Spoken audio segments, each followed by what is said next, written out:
Shanti sister, how are you? Om Shanti, brother. Fine. What Mm, about you? yeah, I'm very fine. Today, this is the first time we are going to do the English general video. Mm. So, today's topic is you must have seen in many Hindu families, if somebody dies, they have this habit of lighting a lamp near his head, near the dead body. Yes. So, have you seen that? Yes, yes, brother. And what reason have you heard from them for doing so? கேள்விப்பட்டிருக்கீங்கன்னா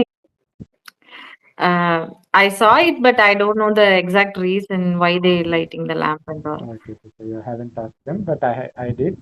They said because the soul has to live to heaven. On the path, there will be immense darkness. Oh. So,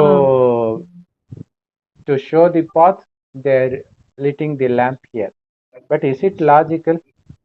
Light is being lit here, but it is going to heaven. How come How this the light far will? light will lead that Ah, soul? no, how come this light that is lit This here light, will show the path to heaven?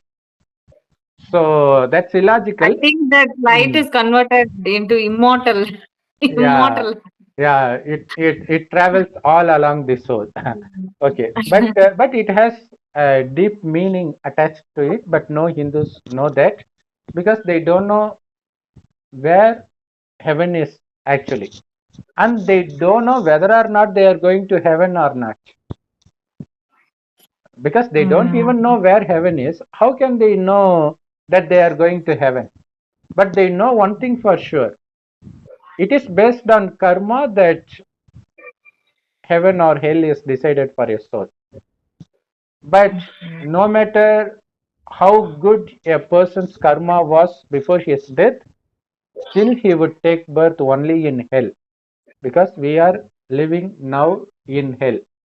This is where we are. So for that we need to know this 5000 year time cycle, the first half of which was heaven in the beginning, and the last half is hell where we reside now. Luckily, we are in the last 100 years, because that's when God Shiva himself comes into the earth. He takes an old man's body and gives this knowledge through him, and he names him as Brahma. He says about this 5000 year time cycle, the difference between heaven and hell is, in heaven everyone would be soul conscious. That is, they would consider themselves to be the soul that shines like a tiny star in between the eyebrows, which is why we apply tilak here. So they know they are souls constantly. No matter what they do with this body, it is the soul that does that action through the body. So soul is the director of this body. It gives direction to eyes, ears, mouth, hands, everything to perform what it wants it to do. So soul is the master of this body, and they were totally aware of it in heaven. That's the reason they were not attracted to any worldly things, because the true nature of soul itself is blissfulness and peacefulness. As long as they consider themselves to be souls, they would experience that happiness from within. But that lasted only for the first 2500 years. That's when the world was heaven. In the last 2500 years, we slowly become body conscious instead of soul conscious. So we no longer get happiness from the soul, because we don't even concentrate on the soul. We even forget that we are soul. So only way to derive happiness is through sensual pleasures. That's where we get addicted to external things. And the peak of sensual pleasure is lust. That is the greatest enemy, because these, whether it's lust, anger, greed, attachment, or ego, they happen only when we become unconscious. So By unconscious, I mean being body conscious. So the more we become body conscious, lesser our brain works, our intellect works to be exact. So that is the reason during the night or after a day of heavy work, we would find that our mind don't work properly. We can't decide anything correctly because the soul gets tired. The same happens with body consciousness also. So everybody says angry person has less wisdom. So the same applies to lust, greed, attachment, and ego. So that's why God says, get rid of those attachments, those five vices. For that, you need to get rid of body conscious. You need to be in soul conscious again, but we don't have that power to concentrate on soul, to uh, regain, to collect our mind from external things and concentrate on the soul. For that, the only way and the easiest way is to remember God as a point of light because that's how He is. And He Himself comes in the last 100 years and gives the introduction about Himself. The more we remember God by being soul conscious, we will be able to fully come out of body consciousness and these five vices and sensual pleasures. So that's when we will start to experience blissfulness from within again. So that's the knowledge given by God through an old man called Brahma. And those who listen to this knowledge and develop faith, at least a little bit of faith, that it is God who gives this knowledge, they are the direct children of God through Brahma. That's why they are called Brahma Kumars and Brahma Kumaris. That is sons and daughters of Brahma. So now God says we are in hell, towards the end of hell. But the only way to enter heaven is to become as pure as we were in the beginning. We were filled with divine qualities. We were free from all vices. In fact, childbirth happens through the thought of the parents that we should have a child. And no question of physical contact is involved in the creation of a baby there. So that's how pure they were. That's the reason the residents of heaven were worshipped or being worshipped as deities by Hindus till date. So now, in order to enter heaven, we need to keep the soul consciousness awake all the time. So, in other words, or in the words of the path of devotion, we can say that we should always have this soul lamp ignited. So, it is if you are able to be in consciousness of the soul all the time till you leave this body, it is 100% sure that you will take birth in heaven. Because in heaven, that's the normal behavior to be soul conscious. So, in order to lit the soul lamp, you have to remember God. He's also a point of light. Just uh, by saying lamp, don't imagine that soul is going to be like uh, light that is visible. No, it is invisible. It is the tiniest particle ever available in this planet or anywhere. So that's the reason we can't see the soul through naked eyes or through any scientific instruments. So the same applies to the Supreme Soul. But still, we need to remember him as a point of light, and his supreme abode was golden red colored light world.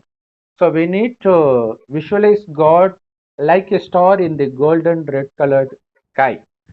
So the more we remember God, the more we become soul conscious. In addition, we need to listen to the knowledge of God given through Brahma, which is absolutely free in all Brahma Kumaris Rajog Meditation Center. You can also Google it yourself. That Murli is available in all languages. So we need to not only consider ourselves to be souls, but also we need to connect our mind to God as much as possible. And also we need to listen to Murli daily, and we need to think about Murli no matter what you do. So the main point here is to keep our mind busy in these three things by being soul conscious, by remembering God, by churning the knowledge of God. This way, you will easily be diverted from external diversions, and you will be concentrating inwards. So, this is what is represented in Bhakti Marg or the path of devotion as lighting the lamp after the death of a person. Here, as soon as you get this knowledge, God says, forget everybody, including your own body. So, if we have no body, it means we are dead. So that's why Brahmakumaris wear this white dress, just as uh, to remind that we are dead. It's to remind ourselves, not to others. So we are dead to this old world filled with these five vices. So the more you are soul conscious, it means more your soul lamp is being ignited. If you don't let this lamp go off, then you are sure to take birth in heaven in the very beginning. But if it is not constantly lit, which means you are not soul conscious constantly, then the chance of entering heaven in the beginning is less. But you will definitely enter heaven, because after getting the knowledge, even if you hear this knowledge, little knowledge with faith, you will definitely enter heaven, at least towards the end of heaven. But that's not a big thing. The big thing is to enter heaven in the beginning, so that we can enjoy the 2500 years of heaven. And also there will be number wise status, and the number one status is the king status, Sri Narayan. We can become. That status is open to everybody. It all depends on effort. Effort is effortless. Just we need to be aware that we are soul instead of the body. That's it. By doing so, by seeing each other as soul, we won't develop lust with anybody, because only when you see the body you will have lustful feeling. Only when you see the body you will remember what he did, so that you get angry. Only when you see the body you know the relation between you and him or her, so that you have attachment towards them. But if you see only the soul, it is going to be there all the time. Even if they die, you won't cry, because you know it is in another body. You just don't know in which body. But anyway, it's going to be happy depending on its karma. So there's nothing to worry even after the death of your loved one. So that's why God says you need to become soul conscious in order to escape the sins you have committed for the past 2500 years in hell under the influence of these five vices. So the only way to conquer these five vices, especially lust, is to become soul conscious and to remember God as much as possible. So you must have learned why we Something. lit the lamp near the dead body.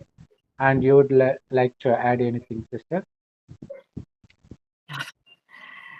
I just listen everything because it is very new to us. Okay, sister. And I went through so many religions, Mm. but my inner peace is getting activated through meditation. And yeah, whatever you said is really true. I'm experiencing now, and Yeah, that's true. uh, Because the that is why I understand. true nature of soul itself is True peace. nature of Unless soul you is realize you are a soul, you can't get peace. Even if you yes, get, it's just temporary. Through Hatha Yoga, they do pranayama and many things. Many get brain injury due to that. Even Sadhguru, he got brain injury. Maybe Yes. it's as a result of what she teaches others.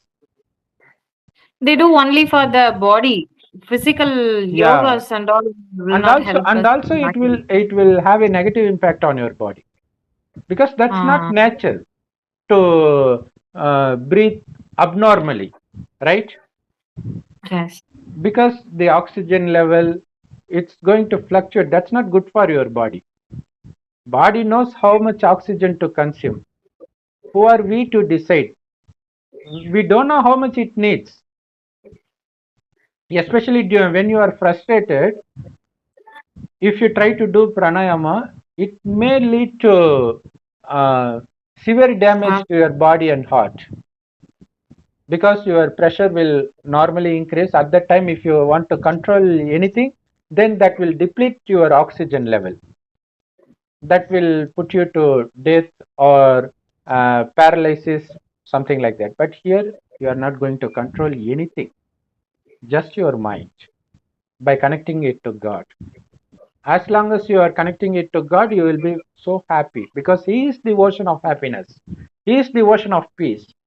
So by having all relationship with one but none, we are able to forget all other relationships that's going to cause nothing but pain now or later. So that's it, sister. And you are saying something?